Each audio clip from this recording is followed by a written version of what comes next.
I've been a volunteer here since I moved here about a little over 6 years ago. I have volunteered as a tour guide, a ticket seller, concessions, and I've been on stage both as a performer and a director, and I've also taught some children's classes. When I moved here from Denver, one of my very first and most important things was to find a place where I could continue to be involved in theater, which was a huge part and important part of my life in Colorado.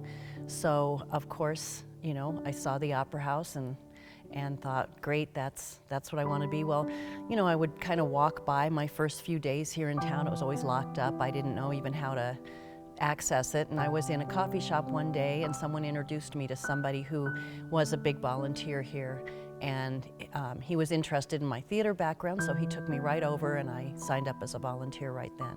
The Opera House was built by Phoebe Hearst, completed in 1914. It is the most just beautiful venue. They don't make them like this anymore. The Opera House had so many things in it other than the theater.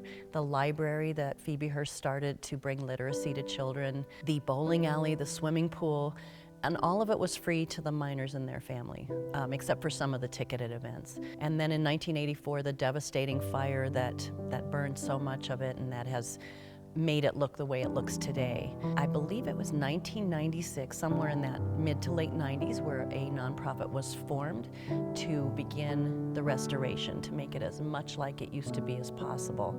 So much so that they even found the old Sherwin-Williams paint specs and were able to mix the exact color of paint that they used in some of the places. And the restoration has been ongoing with getting a grant, getting a donation here and there, doing a project, and then waiting till the next one comes.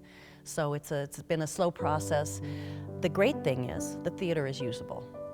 It's not 100% completely like it can be and will be, but in the 6 years I've been here, I have seen things that we didn't used to have that we do now, that we can with putting on shows. I believe probably rare to have a place that's this big and this beautiful and this historic that can provide so much for the arts and so many different kind of arts in such a small town area. What a privilege that we have something like this right here in little Lead, South Dakota.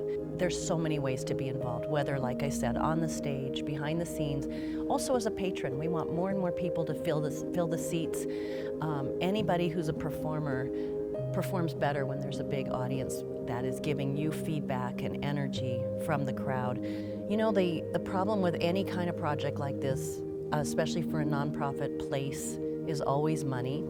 That's just the fact. And if you are so inclined that you would like to give tax-deductible donations and or in-kind donations, it would be so appreciated. I can't tell you how much the town would appreciate it. The people who work here, the people who volunteer here would be just forever in your debt. And we would hope that you would get to come and see the fruits of your donations. So please come and help us out.